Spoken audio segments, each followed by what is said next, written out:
Bonjour à vous, c'est Josué et le thème du message d'aujourd'hui c'est Jésus et la parole de Dieu. Dans cette vidéo, je vais vous parler du lien qui existe entre le Seigneur Jésus-Christ et la parole. Et je fais cette vidéo par rapport à une maman qui m'avait demandé de faire cette vidéo parce qu'elle a honoré mon ministère. J'ai décidé de le faire. La première chose que vous devez comprendre, c'est qu'est-ce que c'est que la parole de Dieu. La parole de Dieu, c'est la mentalité de Dieu.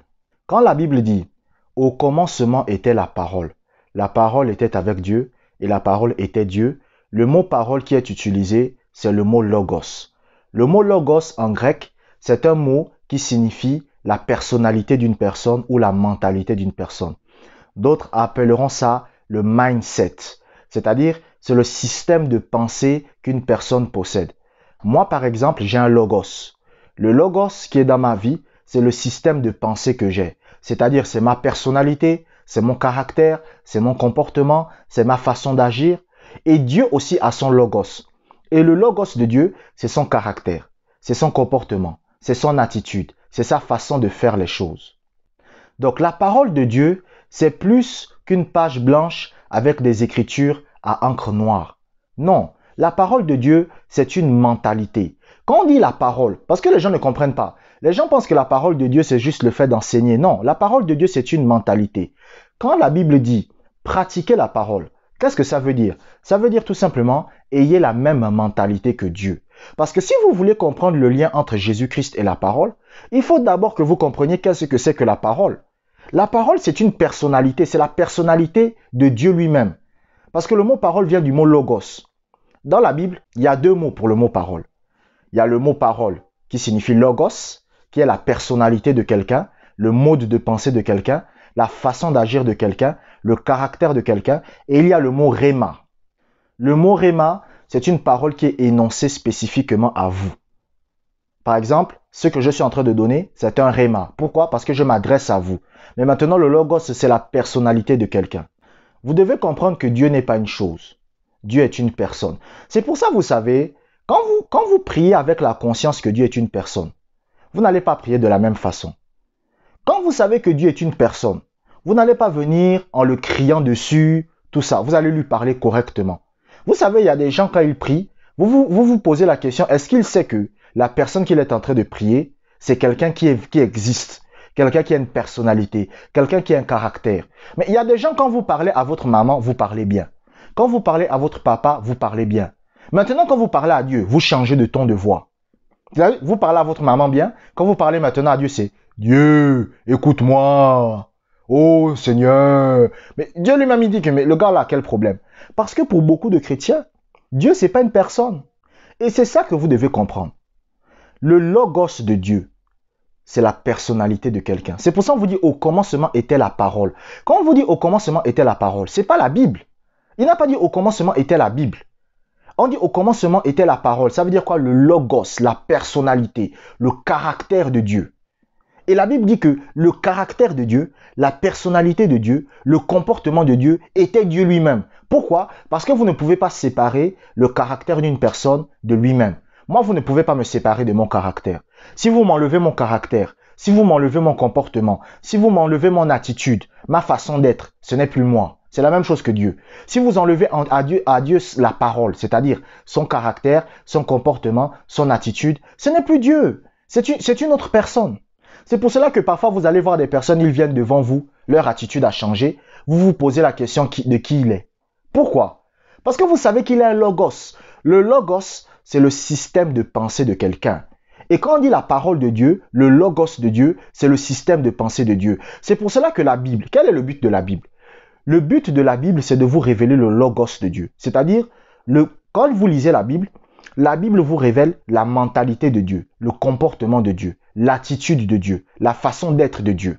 C'est à travers la Bible que vous pouvez connaître le caractère de Dieu, comment il est, comment il se comporte, comment il fait les choses. Quand par exemple Dieu vous dit, tu ne voleras point, vous savez que Dieu n'est pas un voleur. Parce que s'il vous dit de ne pas voler, c'est qu'il n'aime pas ça. Donc ça vous permet de connaître son mindset. Maintenant, qui est Jésus-Christ? Bon, je vais dire même qui est Jésus, parce que je ne vais pas dire Jésus-Christ. Jésus-Christ, c'est totalement différent, parce que les gens confondent le Christ et Jésus. C'est pas pareil. Qui est Jésus? Jésus est la personnification de la mentalité de Dieu. Qu'est-ce que ça veut dire? Ça veut dire qu'en fait, Jésus, c'est la mentalité de Dieu dans un corps humain. En fait, quand vous observez Jésus, c'est Dieu que vous observez. Quand Jésus parle, c'est Dieu qui parle. Quand Jésus marche, c'est Dieu qui marche. C'est pour cela que lorsque vous lisez la Bible, Jean va dire, nous avons touché Dieu. Pourquoi? Parce que Dieu a pris la forme d'un être humain et il a mis sa mentalité dans un être humain. Vous savez, ce sujet de Jésus, c'est très complexe. C'est très complexe. Et on ne peut pas expliquer tout en une minute. Mais le Seigneur Jésus-Christ avait le même esprit que celui de Dieu, a le même esprit que celui de Dieu. Et le Seigneur Jésus-Christ a la même mentalité que Dieu. Parce que je vous ai expliqué quoi? Je vous ai expliqué que la parole de Dieu, c'est-à-dire le logos, c'est une mentalité. C'est une attitude. C'est un comportement. C'est une façon d'être que Dieu a. Et le Seigneur Jésus-Christ est la personnification de cette mentalité-là. C'est pour cela que lorsque Philippe va dire au Seigneur, il va dire, montre-nous le Père et cela nous suffit. Le Seigneur Jésus-Christ va dire, mais moi je suis le Père.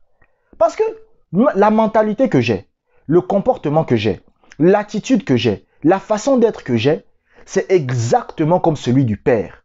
Vous savez, lorsque vous faites la photocopie d'un document, qu'est-ce qui se passe? Qu'est-ce que vous allez lire sur ce document? Vous allez lire la même chose.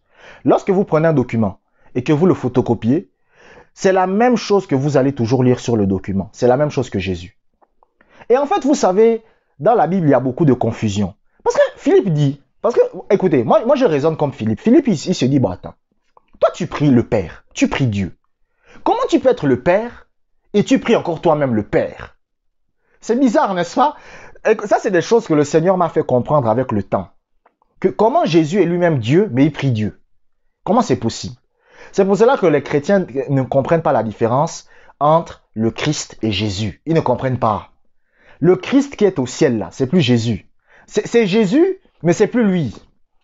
Et Jésus, c'est Dieu qui s'est fait homme. Mais le Christ, c'est plus Jésus réellement. C'est lui, mais c'est plus lui.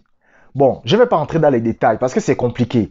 Mais vous devez comprendre que le logos de Dieu, la mentalité de Dieu, la personnification de la mentalité de Dieu, c'est Jésus.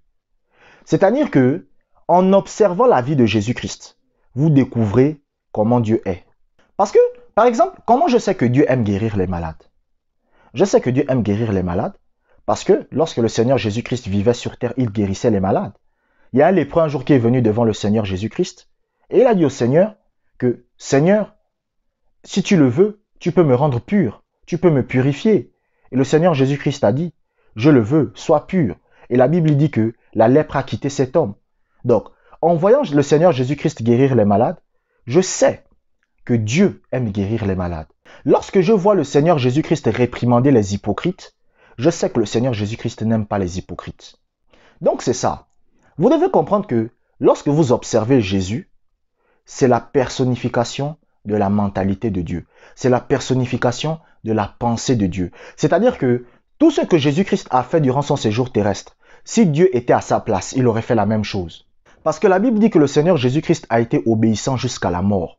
Ça veut dire que tout ce que Jésus a fait, il a fait parce qu'il a la même mentalité que Dieu. C'est pour cela que le Seigneur Jésus-Christ va dire dans l'évangile de Jean, il va dire, je ne peux rien faire si je n'ai d'abord vu le Père le faire. Parce que le Père et lui sont un. En fait, vous devez comprendre, en fait, c'est compliqué cette histoire. C'est compliqué. Vous devez comprendre que le Seigneur Jésus-Christ et le Père sont un. C'est la même personne. C'est la même personne. En fait, je vais vous expliquer ce qui s'est passé. Dieu s'est dupliqué lui-même. Quand Dieu était au ciel, Dieu était assis sur son trône. Dieu s'est dupliqué lui-même. Quand Dieu maintenant s'est dupliqué lui-même, il s'est parlé à lui-même. Vous voyez? C'est-à-dire Dieu se duplique. Et quand Dieu se duplique, il se parle à lui-même. Et quand il se parle à lui-même, il s'est dit à lui-même, le Seigneur a dit à mon Seigneur, assieds-toi à ma droite jusqu'à ce que je fasse de tes ennemis ton marchepied. Donc en fait, Dieu s'est dupliqué lui-même et il s'est parlé à lui-même. Et qu'est-ce que Dieu a fait? Dieu, quand il s'est dupliqué lui-même, il s'est envoyé lui-même sur terre. Et il est entré dans un corps humain. C'est lui qu'on appelle Jésus. Maintenant, le Christ, c'est qui? C'est qui le Christ?